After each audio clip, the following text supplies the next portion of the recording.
माया जग सापिन भई विसलय पैठ पताल। सब जग फंदे फंदिया चले कबीर आज। जगत में माया सापिन होकर के और विष लेकर के सबके हृदय में बैठ गई, घुस गई। माया जग सापिन भई विषलय पैठ पताल। विष लेकर के, विष ग्रहण करके, विष का संग्रह करके पताल में बैठ गई, सबके दिल में बैठ गई। सब जग फंदे फंदिया, माया के फंदे में सब फंस गए, यानी फंस गए। चले कबीरू काज, लेकिन कबीर उसको काच करके, त्याग करके अलग हो गए। कबीर साहब ने बारंबार अपने आप को माया से माया से अलग कहा है और उन्होंने माया को धिक्कारा है। उनका वैराग्य तीव्र था और इसलिए वे माया के विषय में बहुत कठोर कठोर वचन कहते हैं। जो विद्वान कबीर साहब को गृहस्थ सिद्ध करने की चेष्टा करते हुए गहरे नशा में, गुजरात के एक विद्वान ने लिखा है कि कबीर जिसका जीवन भर खंडन करते रहे, क्या उसी में जीवन भर पड़े रहे? ये भी विद्वान लोग नहीं सोच पाते हैं। उनका लिखना बड़ा सच है। माया विषय आसक्ति है।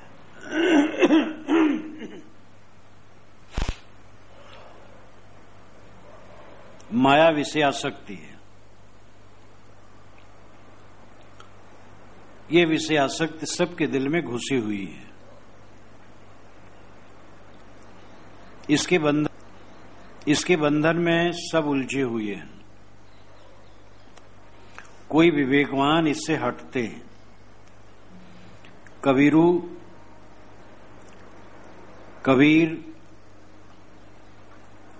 से अभिप्राय कबीर साहब भी है और मुमुक्ष भी है। उन्होंने अपने नाम के आधार पर मानवमात्र को संबोधित किया है। कोई मुमुक्ष जीव इस माया को त्याग देता है। ये बारंबार कहा जाता है कि प्राणी पदार्थ मोह के आलंबन होने से उनको भी माया कहा जाता है, लेकिन वस्तुतः माया है मोह।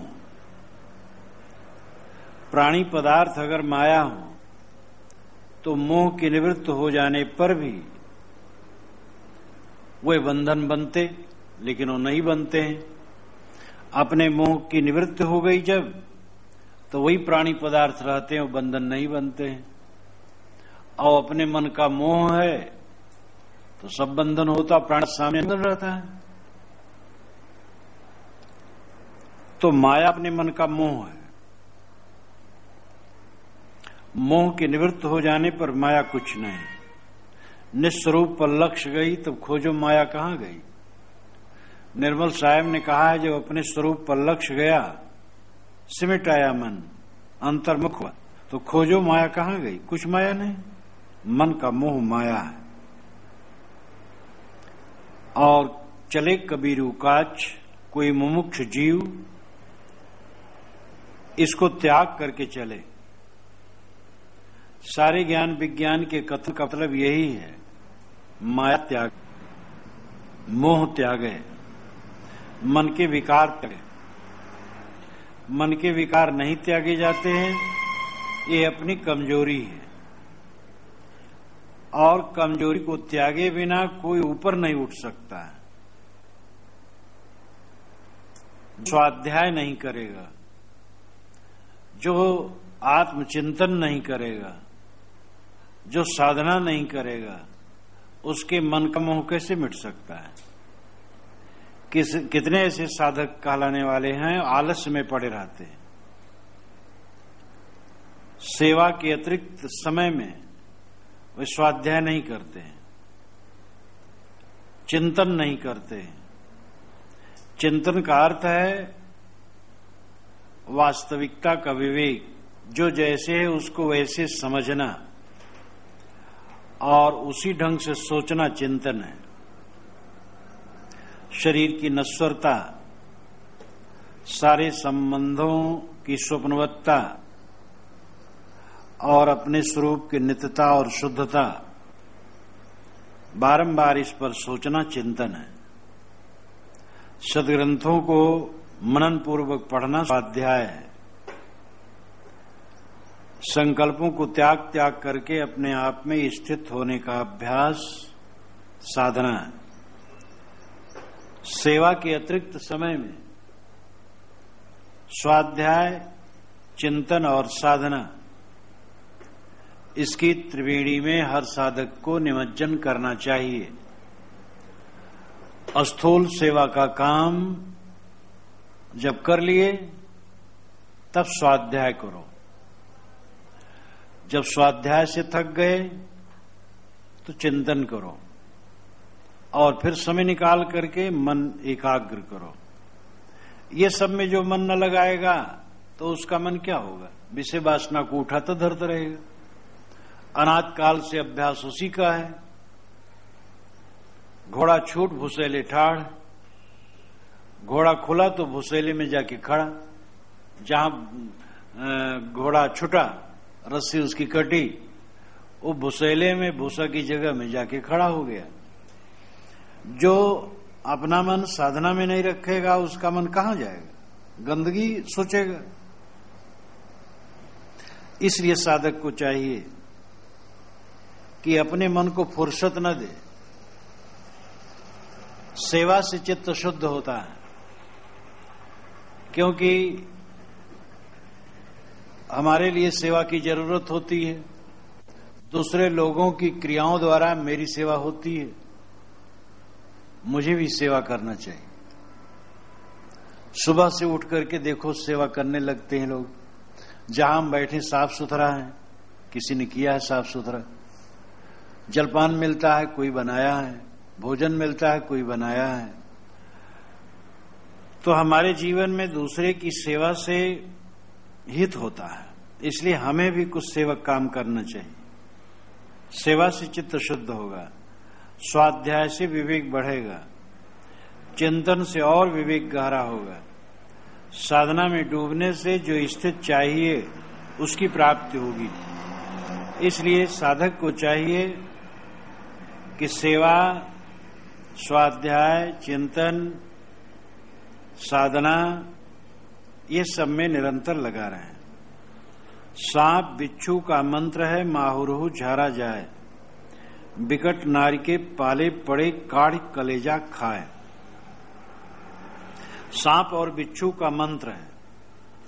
माहुर जहर झाड़ दिया जाता है, लेकिन बिकट नारी के पाले में जो पड़ा उसका कलेजा वो निकाल करके खा लेती। इससे ये सिद्ध होता है सांप बिच्छू का मंत्र होता है। मंत्र का अर्थ सम्मत राय। वैद्यों, डॉक्टरों की सम्मत मान करके दवाई खिलाने से वो जहर झर जाता है। कई बार भूल से जहर आदमी खा लेता है या खुदकशी करने के लिए खा लेता है। वैद्य जान पाते हैं, ऐसी दवाई देते हैं, बमन हो जाता है, जान निकल जाता है। मंत्र से कुछ नहीं होता है। कुछ शब्दावली पढ़ देने से शरीर में जो जहर घुसा हो बाहर नहीं निकल जाएगा। सांप बिच्छू काटे छेदे कभी झड़वाना नहीं चाहिए, तुरंत दवाई करना चाहिए, डॉक्टरों के पास ले जाना चाहिए। सांप का जहर दूर करने के लिए बड़े बड़े हॉस्पिटलों में इंजेक्शन होते हैं और तुरंत वो काम करते हैं। जो सांप काटा हो उसकी जात जान ले तो हॉस्पिटल में सरलता होती, बता देने से उसी ढंग का वो दिया जाता है। नहीं तो खून निकालते हैं, जांचते हैं तो समय लग जाता है। तो सांप के काटने से, बिच्छू के छेदने से, झाड़ने से कुछ नहीं होता। जो सपेरे होते हैं दूसरे को बेवकूफ बनाने के लिए भले सांप काटने पर झाड़ें, लेकिन जब उनको काट लेता तो झाड़ते नहीं, तुरंत दवाई करते हैं। ये मेरे नजरों के सामने एक घटना घटी है। एक सपेरा एक बनिया के घर में सांप निकाला, गोहुवन सांप भयंकर। तो वो तो बड़े निर्भय होते, पूंछ उसने पकड़ ली और अपने बेन पर उसका मुंह रख लिया। बस वो सांप सरल हो गया, उसको बस वो काट दिया। और काट खाया रे अपने साथी को कहा। तो काली काली टिकिया थी छोटी सी, एक तरफ पानी से घिसा, बस झट से वहीं पकड़ा दिया, वो पकड़ लिया। फिर बैठ करके वो चिलम पीने लगा, कुछ नहीं हुआ। तो लोगों के मन में आकर्षण हुआ, भाई ये दवाई हमें भी दे दो। तो पैसा लेकर के 5 रुपया लेकर के एक टिकिया दिया। वो टिकिया भूरी भूरी थी, वो टिकिया नकली थी, और उसकी जो टिकिया थी एकदम काली थी। तो मंत्र के पढ़ने से कुछ नहीं उतरता है। मंत्र तंत्र सब झूठ है, मत भरमो सबको है। ये दुनिया को ठगने के लिए लोग करते हैं। हाँ, वैद्यों और डॉक्टरों की राय है, सम्मत है, और उससे दवाई करके जहर झाड़ा जा सकता है, यानी बमन करके या और भी साधनों से उसका नाश किया जा सकता है। विकट नारी के पाले पड़े काढ़ कलेजा का है। विकट नारी के विषय में विशेषण है, भयंकर नारी। भयंकर नारी के पाले जो पड़ जाता है, उसका कलेजा वो काढ़ करके खा लेती, परेशान कर देती। दिनम नष्टम कुभोजनम जन्म नष्टम कुभार्जा। वह दिन नष्ट हो गया जब कुभोजन मिला, और वह जीवन नष्ट हो गया जब कुभार्जा मिली, खराब स्त्री मिली। लेकिन ये बात पुरुषों के लिए भी है। खराब पुरुष मिला तो स्त्री का जीवन खराब हुआ। विकट नारी होती है तो विकट पुरुष भी होते हैं। नारी हाव भाव कटाक्ष करके पुरुष को विमोहित करती है, तो पुरुष प्रलोभन दे करके और बलात् भी खींचता है। तो गलतियां दोनों तरफ हैं। जितने लेखक हुए, चिंतक हुए, वैरागवान हुए, प्रायः पुरुषों में ज्यादा हुए।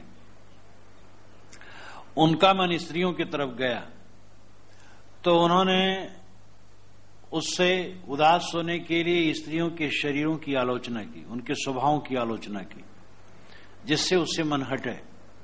तो ये उनकी अपनी कमजोरी है, स्त्री का दोष नहीं। अथवा जो विवेकवान है, जिनका मन सुबस हो गया है, उन्होंने दूसरे साधकों को सावधान रहने के लिए भी ऐसा कहा कि नारी बंधन है। लेकिन नारी और पुरुष बंधन नहीं है, बंधन अपना अविवेक है। अब ये ठीक है कि कुसंग से बचने की जरूरत है।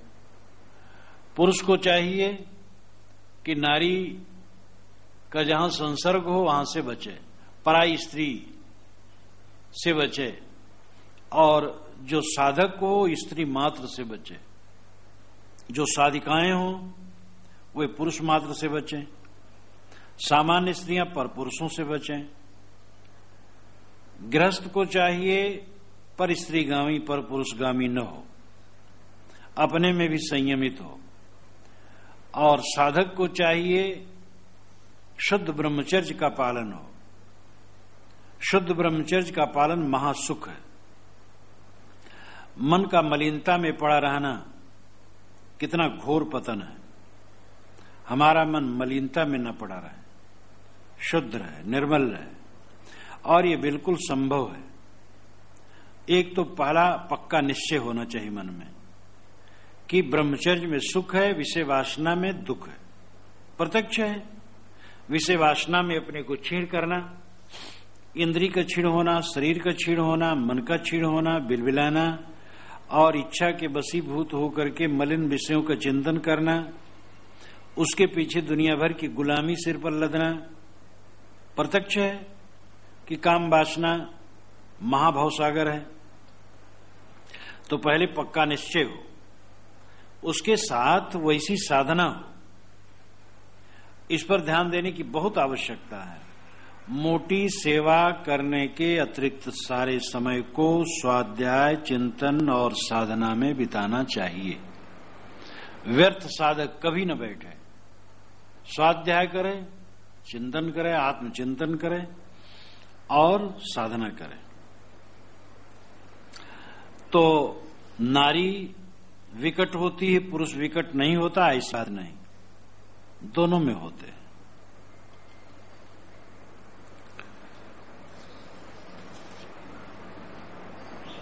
तामस केरे 3 गुण, भंवर ले कहां बास, एके डारी 3 फल, भाटा ऊक कपास। तामस के 3 गुण होते हैं। तामस का अंधकार अर्थ है, जड़, और इसका भावार्थ है माया। तामस के 3 गुण हैं, माया के 3 गुण हैं। भंवर ले कहां बास, वहां भंवरा बास लेता है। भंवरा ये मन, मलिन मन, उसी का बास लेता, सुगंधी लेता है। एक ही डारी 3 फल, भाटा ऊक कपास। एक ही शाखा में 3 फल हैं, भाटा, ऊख और कपास। एक पेड़ हो, उसमें भाटा लगा हो और गन्ना भी लटका हो और कपास भी खिला हो, कैसा आश्चर्य लगेगा। साहब कहते माया ऐसी ही है। माया में सत रजतम ये 3 गुण है। भाटा तम है, ऊक सत है, कपास रज है। ये 3 गुण एक माया में वर्तमान करते हैं। इस माया को जीतने के लिए तीनों गुणों को शोधना पड़ेगा। जब तक जिंदगी है, इन तीनों गुणों से अलग कोई वर्तमान नहीं कर सकता है। विवेकवान को भी तीनों गुणों में बरतना पड़ता है।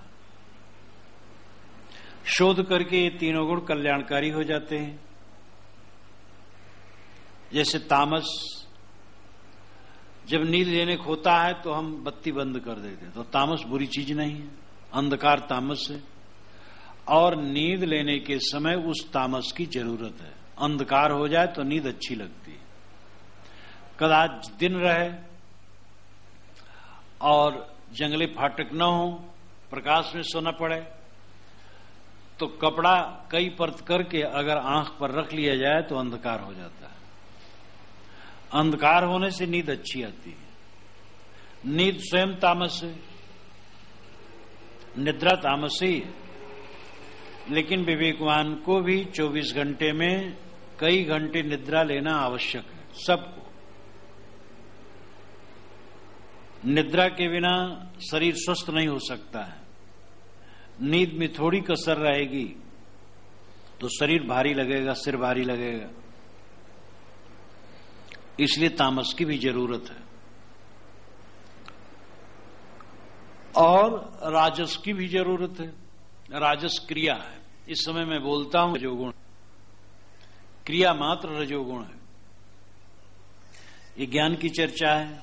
खाना पीना, लेना देना, काम धंधा करना, सब राजस है। क्रिया राजस है और क्रिया की जरूरत है, लेकिन वो विवेक पूर्वक हो।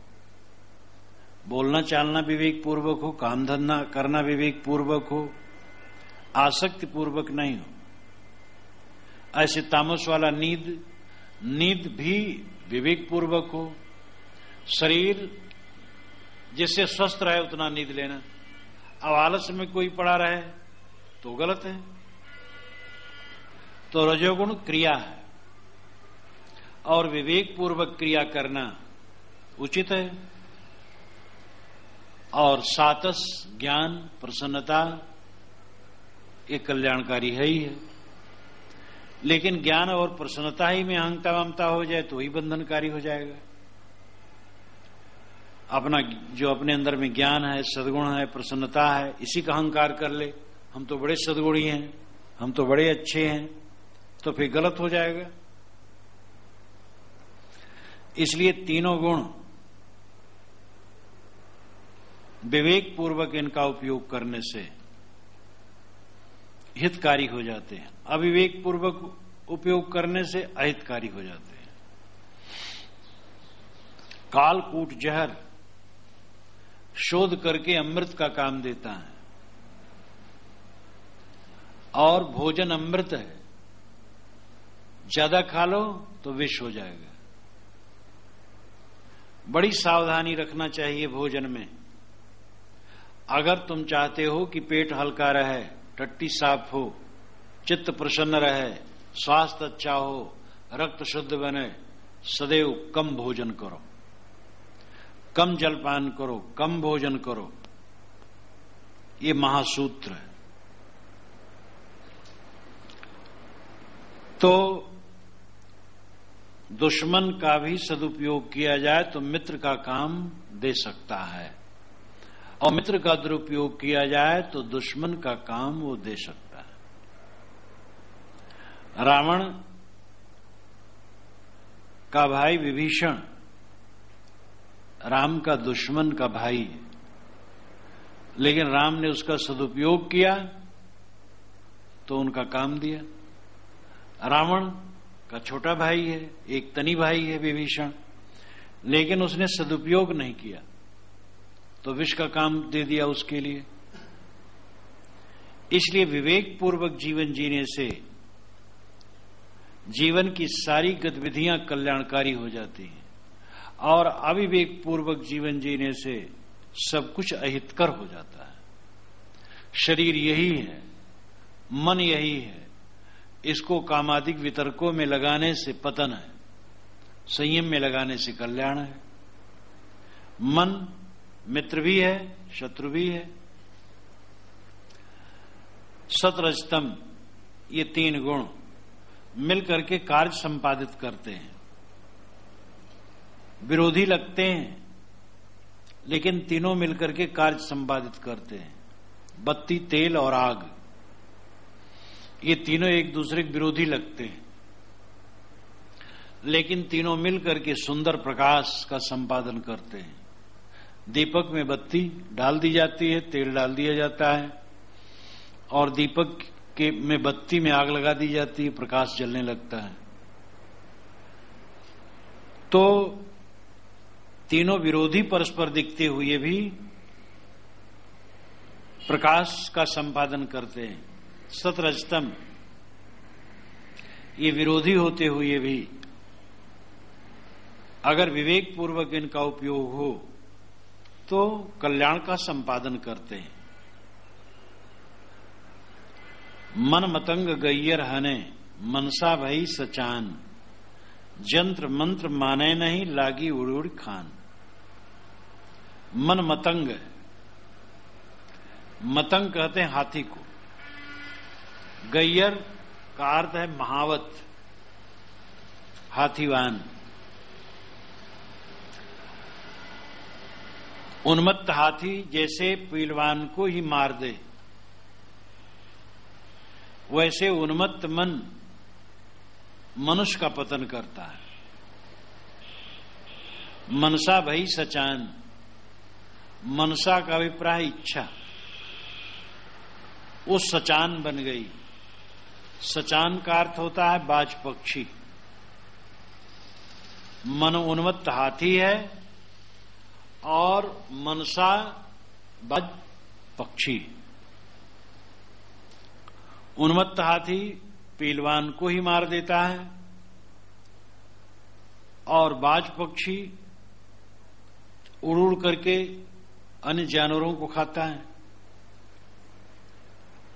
उन्मत्त हाथी मन को और बाज पक्षी के समान झपट्टा मारने वाली इच्छा को बस में करो। जंत्र मंत्र माने नहीं, लागी उड़ उड़ खान। साहब कहते हैं जंत्र मंत्र नहीं मानते, उड़ उड़ करके खाते हैं। जंत्र मंत्र टोना टोटका लोग करते हैं। ये टोना टोटका मन में नहीं चलता है, यंत्र मंत्र तंत्र, यंत्र कोष्टकों का होता है, मंत्र शब्दों का समूह होता है। यंत्र मंत्र तंत्र, तंत्र टोटका है। ये सब लोगों को फंसाने के लिए लोग करते रहते हैं। दुनिया में धूर्त और मूर्ख ये दो होते हैं। धूर्त मूर्खों को फंसाते हैं। साहब कहते तुम्हारा जंत्र मंत्र वहां काम नहीं देगा, विवेक काम देगा। मन और मनसा इन दोनों से अपने आप को ऊपर उठाने के लिए विवेक संबल है। विवेक जिसका हर समय जागता रहता है उसका मन निर्मल रहता है। साधक की यही बहादुरी है कि उसका मन मलिन न हो। काजर ही की कोठरी काजर ही का कोट, तोदी कारी ना भई रहा सोटे ओट। ये भी इसी प्रकरण में साखी है। काजर का किला है, काजर की कोठरी है, और उसमें ऐसा एक इंसान रहता है कि जिसकी तोदी भी कारी नहीं होती है। तोदी कहते हैं उंगली के अग्रभाग को। एक तरफ उंगली में तो नख है, दूसरे तरफ कोमल कोमल गुद्देदार है। तो ये जो कोमल कोमल गुद्देदार है उंगली का अगला हिस्सा, उसको तोदी कहते हैं। आदमी कहीं जाता है तो उंगली लगाता है, ये क्या है? उंगली अशुद्ध हो जाया करती प्रायः। लेकिन साहब कहते हैं कि काजर के किला और काजर के कमरे में रहते हुए तोदी कारी नहीं हुई। ऐसा आधार से रहा सोट नहीं ओट, आधार लेके रहा। काजर का किला संसार है, काजर की कोठरी शरीर है। विवेकवान इसमें रह करके भी उनकी तोदी कारी नहीं होती। तोदी का मतलब पेट, पेट से अर्थ है मन। मन काला नहीं होता है। देहाती लोग मन के अर्थ में पेट कहते हैं। कहीं कोई बात होती तो कहते भैया वो बोलते तो अच्छा है, बड़ी मीठी बात करते हैं, लेकिन उनका पेट ठीक नहीं। तो पेट का लक्षण करते मन ठीक नहीं। तोदी कारी ना भई, पेट काला नहीं हुआ, मन काला नहीं हुआ। कोई चारा नहीं है कि संसार को छोड़ के कहीं चले जाओ। जहां जाओगे वहां संसार है। जंगलों में कोई चला जाए, बड़े बड़े तपस्वी जंगल में ही भ्रष्ट हुए हैं, क्योंकि जंगल की स्त्रियां वहां होती हैं। कुसंग वहां भी मिल जाता है। तो दुनिया में कोई ऐसी कोरी जगह नहीं है जहां जाकर के तुम मुक्त हो जाओ। जहां हो विवेक से रहो, वही मुक्त हो। तो मन उन्मत्त हाथी है।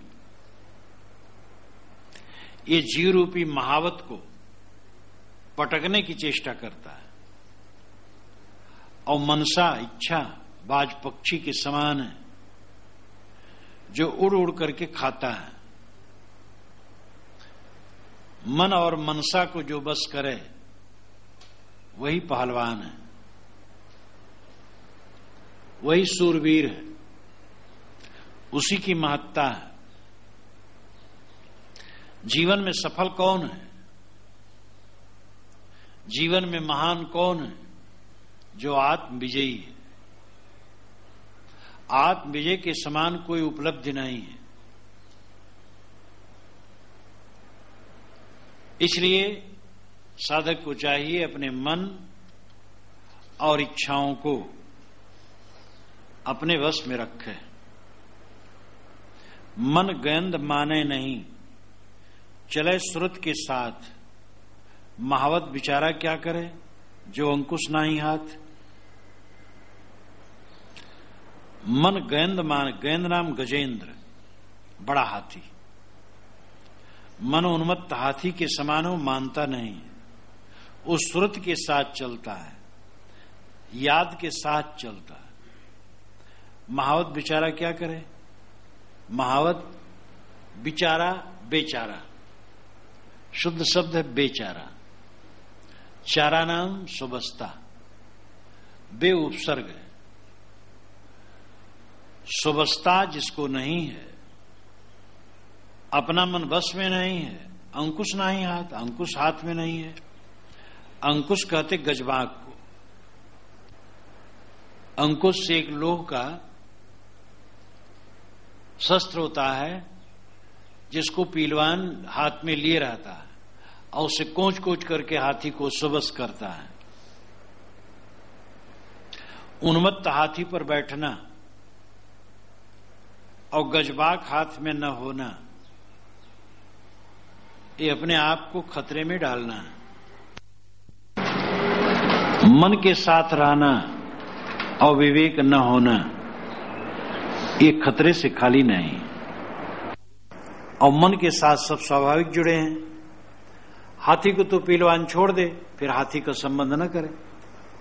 लेकिन यहां ये कोई चारा नहीं है कि जीवन में मन को छोड़ दो और मन से छुट्टी पा जाओ। मन को साथ लेके जीवन भर रहना है।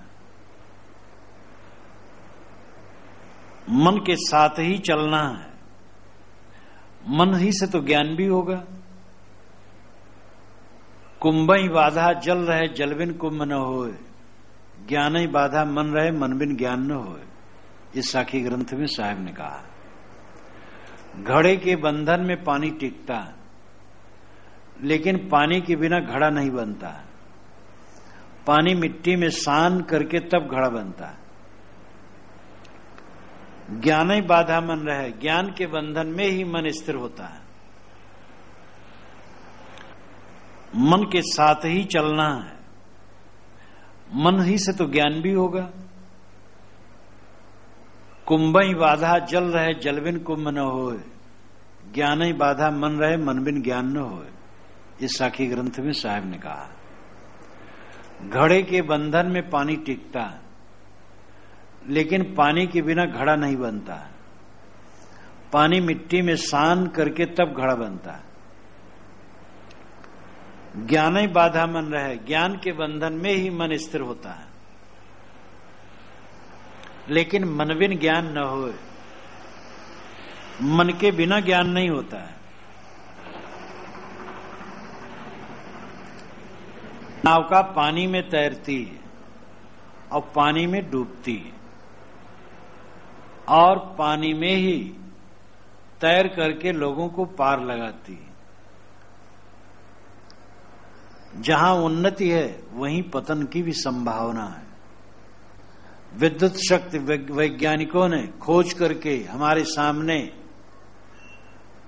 जो रखी, कितना लाभकर है।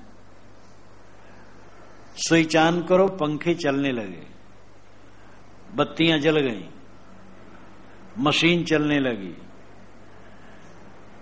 कितना लाभकर है। लेकिन थोड़ी सावधानी हो, पकड़ लेगा, मार डालेगा। जो जितना हितकर होता है उसमें उतना खतरा होता है।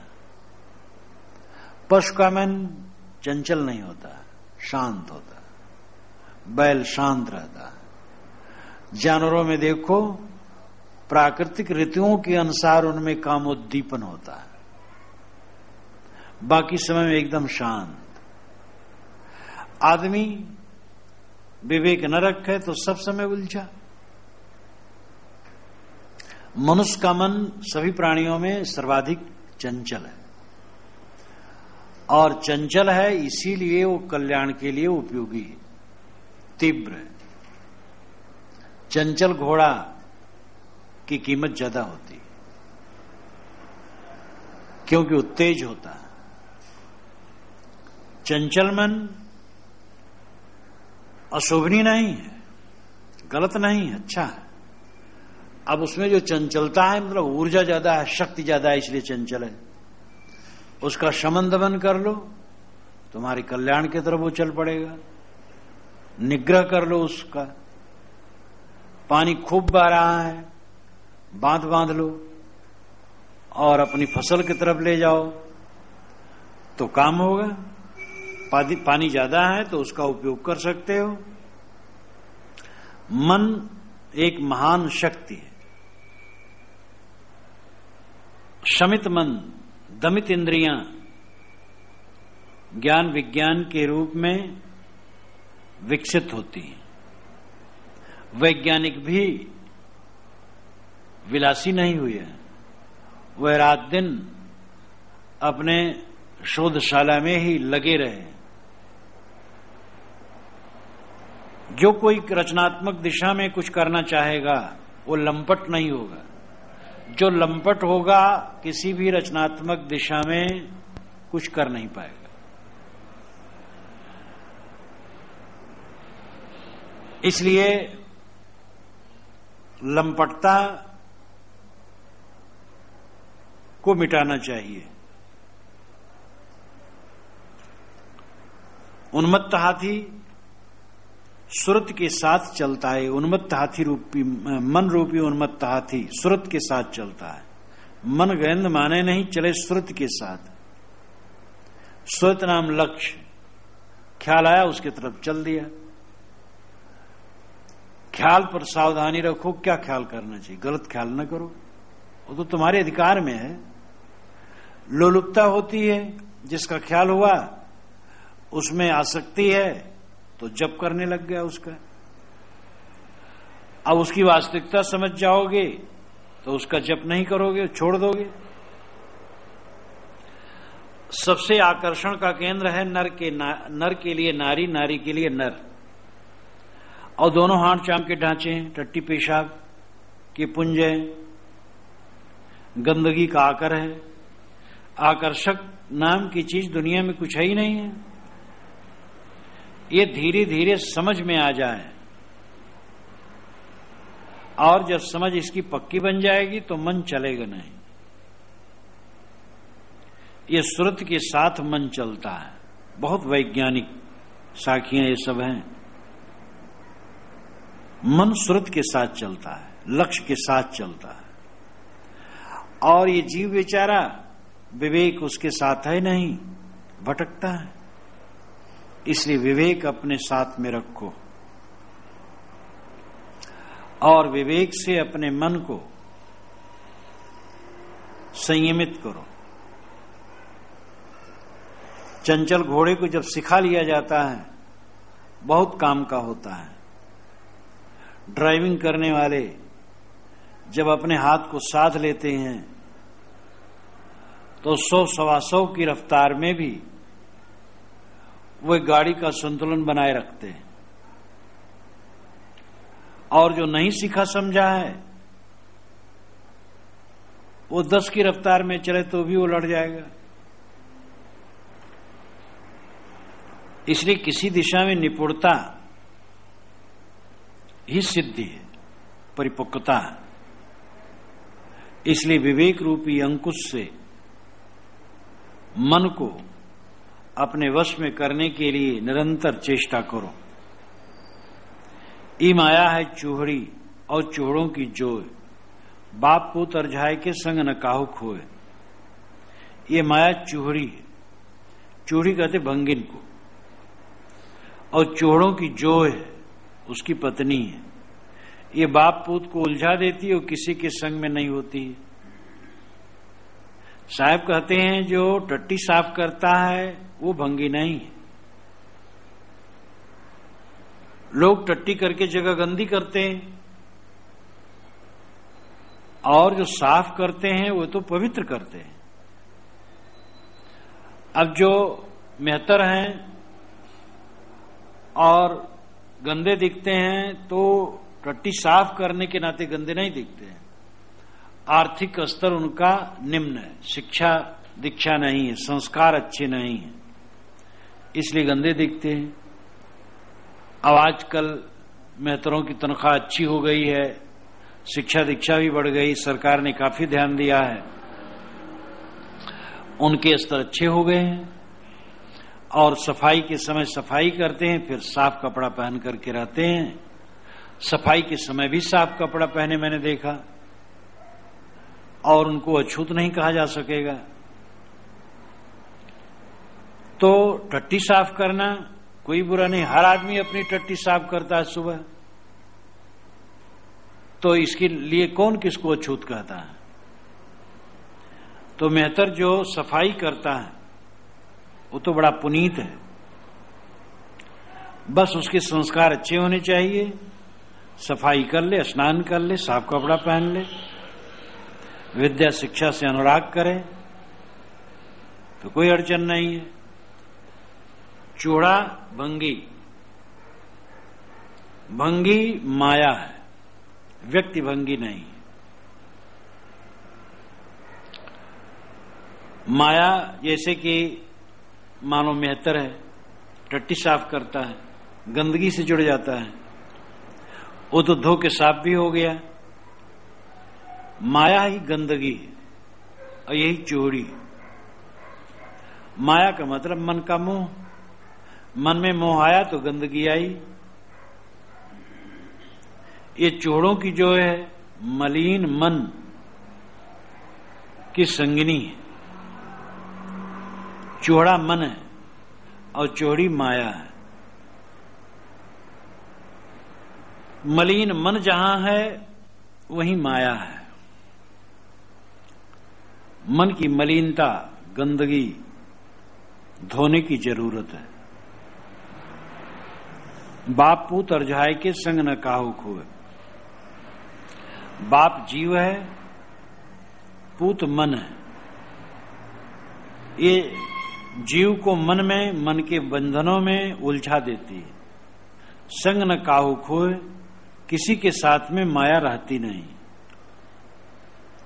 4 दिन की माया है, सब खत्म हो जाता है और उसी के साथ कुकर्म करके लोग बंधन बना लेते हैं। एक ने बड़े गर्वपूर्वक कहा था कि हमारा सब कुछ है, बीमार हुए मर गए। हमारा सब कुछ है जब कहे थे बड़ा बड़ा कुकर्म कर रहे थे। उनको समझाया गया तो बहुत ऐंठ करके कहे हमारे ये है, हमारे वो है, हम जो चाहें करेंगे। हमारा मन थोड़े समय बीमार पड़े, खाट में पड़े सड़ते रहे, फिर मर गए और सब झांकता रह गया। तो आदमी माया में भूल जाता है चीजें कब तक रहने वाली। आदमी वासनाओं में उलझ करके बंधन बना लेता है। प्राणी पदार्थ जो मिले सब छूटते ही जा रहे, बस वासना में उलझकर हम दुख ही को पा रहे। प्राणी पदार्थ जो मिलेंगे छूट जाएंगे। सावधान न रहे तो उसके संबंध में वासना बनेगी और वासना हमें बैठने नहीं देगी। चीजें गई, प्राणी गए, संबंध कितने दिन का है? थोड़े दिन में सब बिखर जाते हैं। लेकिन उनके संबंध में जो गलत व्यवहार किया जाता है वही कांटे के समान बन करके चुभता। इसलिए साधक को सब समय जागते रहना चाहिए।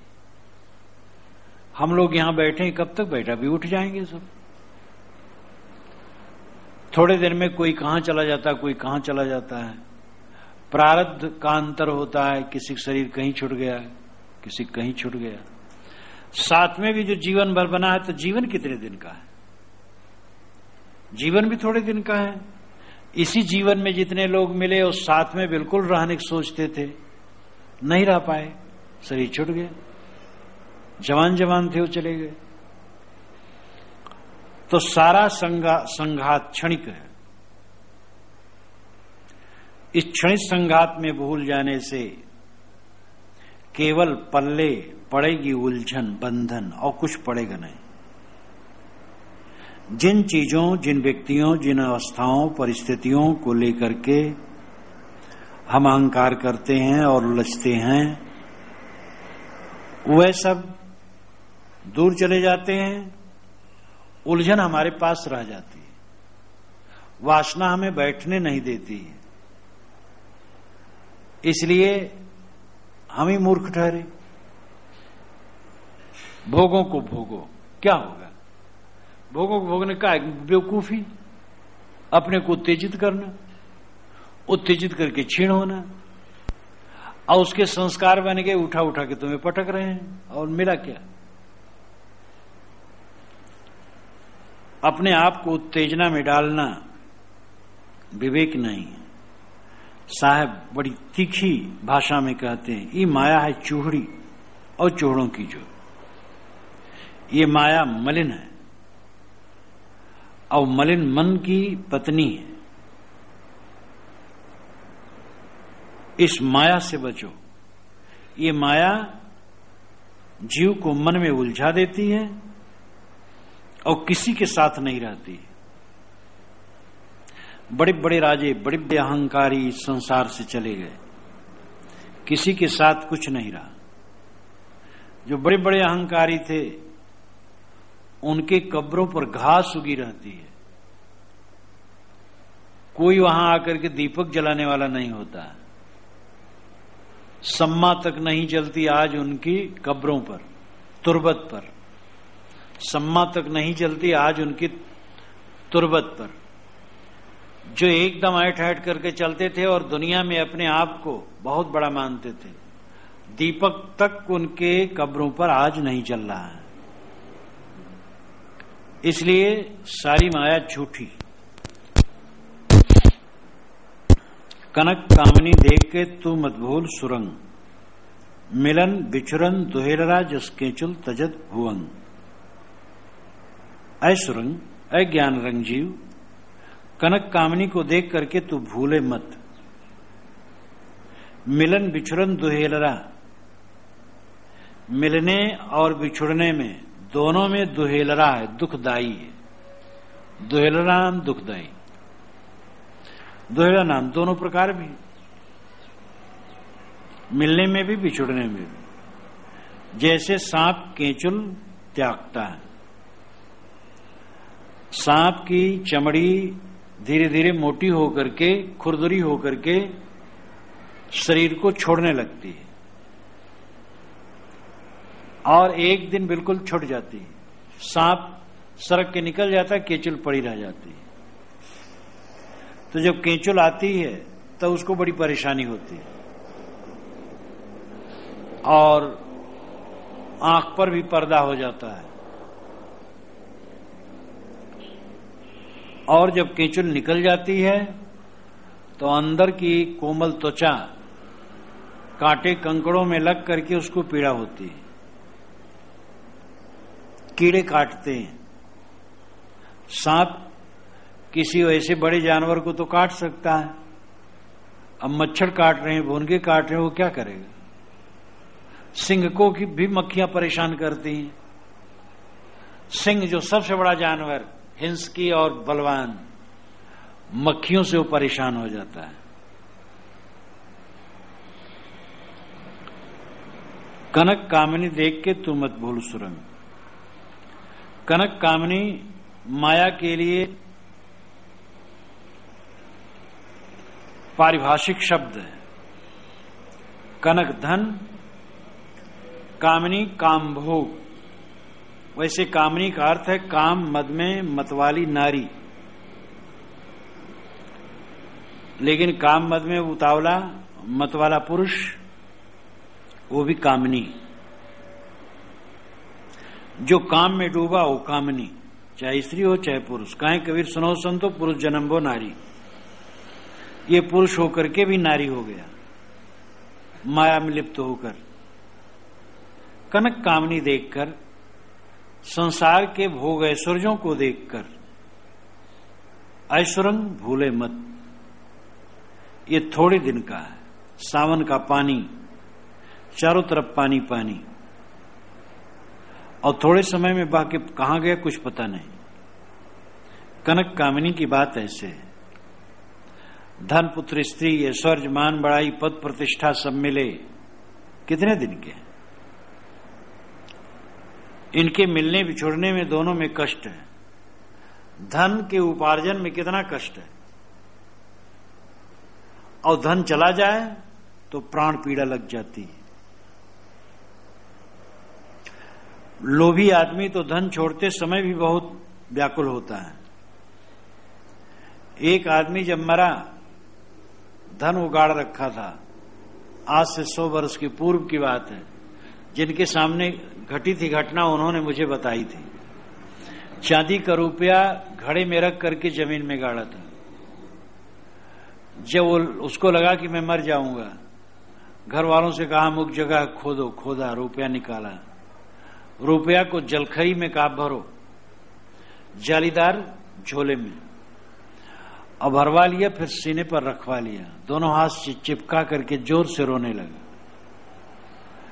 लोगों ने कहा जो कहिए उसका एक कर दे। अरे कहे कुछ न करो, हमारे सामने इसमें से एक खर्च न करो। ऐसा मूढ़ आदमी मरते समय भी कुछ कर सकता था, लेकिन वो छाती में चिपकाए चिपकाए मर गया। तो मूढ़ भी कम नहीं होते हैं, यद्यपि इतने मूढ़ कम लोग होते हैं। आंशिक मूढ़ता तो सब में होती है, वो तो विवेक द्वारा ही धीरे धीरे खत्म होती है। तो धन के मिलने में भी और बिछुड़ने में भी, मिलने में मेहनत बहुत है और बिछुड़ने में तो महाप्राण पीड़ा है।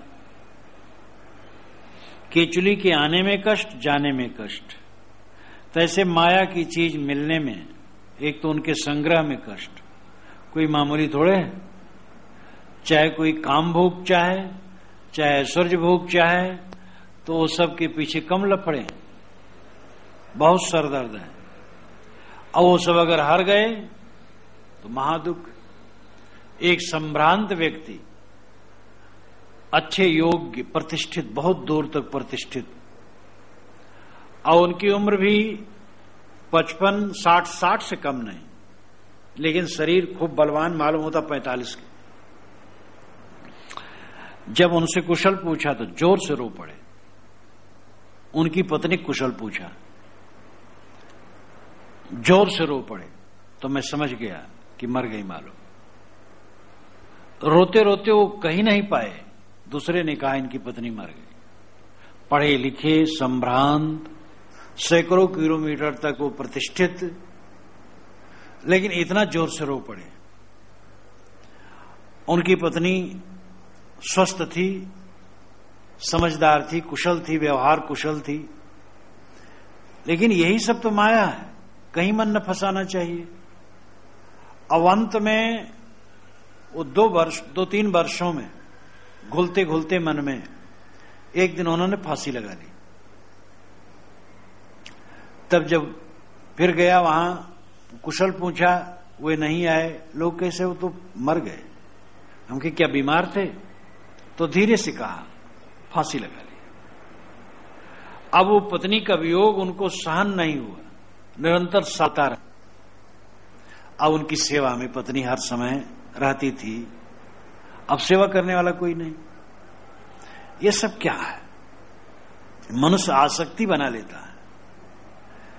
ये समझ लो कि जो आज है वो कल नहीं रहेगा। ये दृश्य एक रस रह ही नहीं सकता है, और इसमें जो कुछ हमारे अनुकूल होता है, हमारा मोह होता है ऐसे रोज रहे, और इस मोह को छोड़े ना किसी का बेड़ा पार हो नहीं सकता। जो अनुकूल चीजें हैं इससे न रहेंगी, प्रतिकूल भी न रहेगा, सब बदलता है।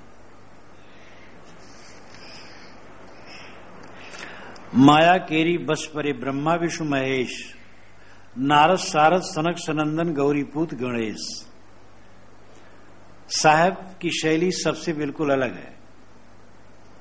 और हिंदू समाज के लोग कहते हैं, या किसी भी समाज के लोग हैं, तो तमाम देवी देवताओं की प्रशंसा करते हैं।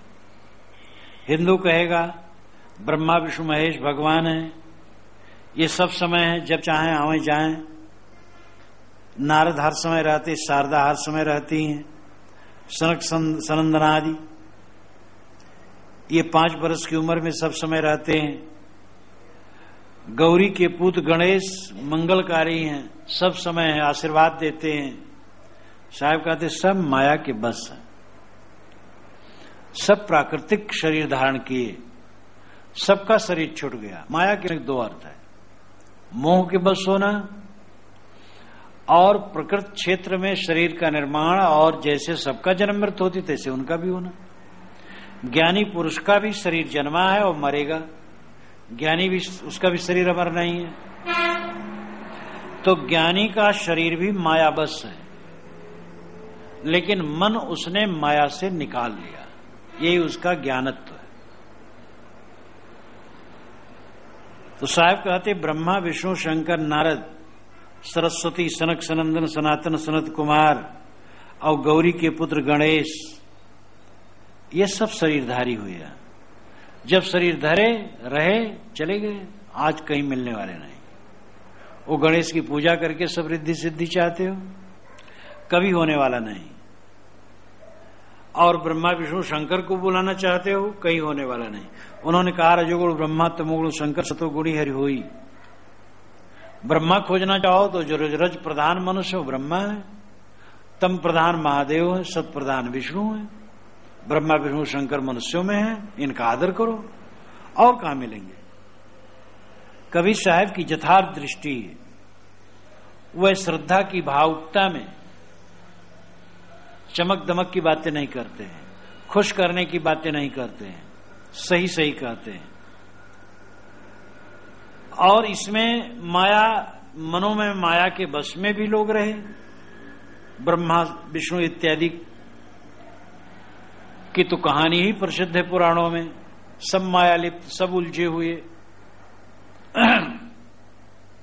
मार काट तक करने वाले, लड़ाई लड़ने वाले, वासना के अधीन, तो वैसे भी रहे हैं।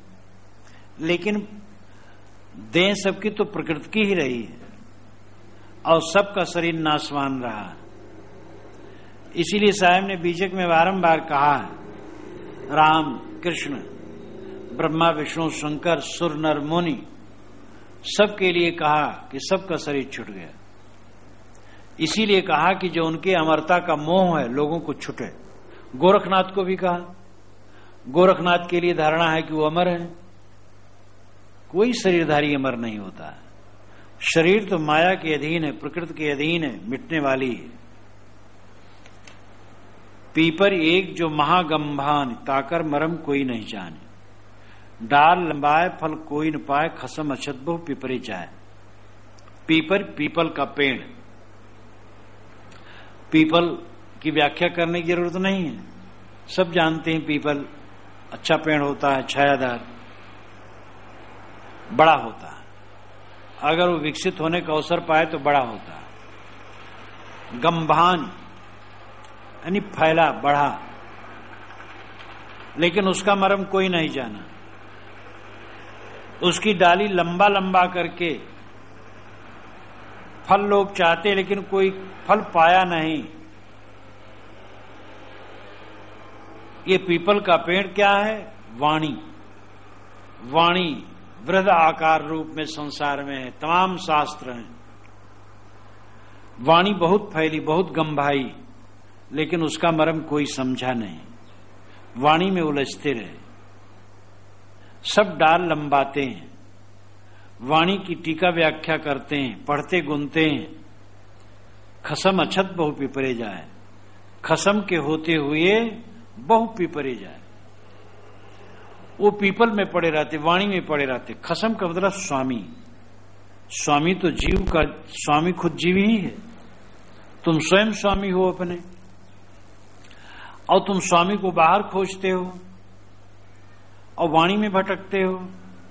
इसका सार अर्थ यही है कि वाणी बहुत फैली, वाणी का अर्थ लोग न समझे, वाणी में ही उलझे उलझे भगवान खोज रहे हैं। अरे भगवान तो तुम्हारा स्वरूप है, परमात्मा तुम्हारी आत्मा है, और तुम बाहर परमात्मा को खोज रहे हो। बाहर परमात्मा खोजने की चेष्टा छोड़ो, शास्त्रों के उलझन में मत पड़ो। जिसको तुम खोजते हो वो तुम ही हो।